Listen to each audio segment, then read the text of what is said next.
সুন্দরবনে আছেন সহকর্মী মাহমুদ হাসান, সরাসরি যাচ্ছি তার কাছে।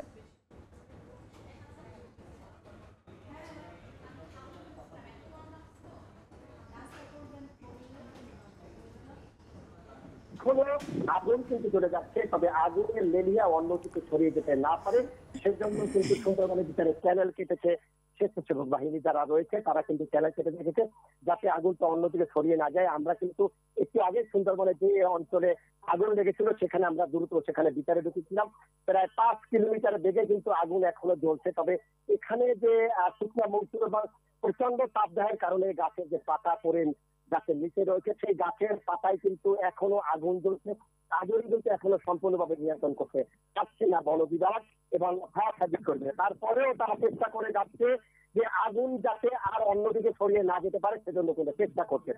তবে সকাল থেকে কিন্তু এইখানে রয়েছে নৌবাহিনীর সদস্যরা, কোস্টগার্ড এবং স্বেচ্ছাসেবক, স্থানীয় যে উপজেলা প্রশাসন তারা রয়েছে, তারাও কিন্তু চেষ্টা চালিয়ে যাচ্ছে এবং এখানে স্থানীয় যে স্বেচ্ছাসেবক যারা রয়েছে তারাও কিন্তু এই আগুন নিয়ন্ত্রণে আনার চেষ্টা চলছে। তবে এই অঞ্চলে যে সিটিপুর কিছু স্বেচ্ছাসেবক রয়েছে তারাও যদি এখানে সহযোগিতা করে তাহলে আগুন নিয়ন্ত্রণে আনা সম্ভব হবে। তবে প্রশাসন যে কথা জানিয়েছে যে এই আগুনটি সম্পূর্ণভাবে নিয়ন্ত্রণ করতে আরো 2 থেকে 3 দিন সময় লাগবে বলে আমাদেরকে প্রশাসনের পক্ষ থেকে জানিয়েছে।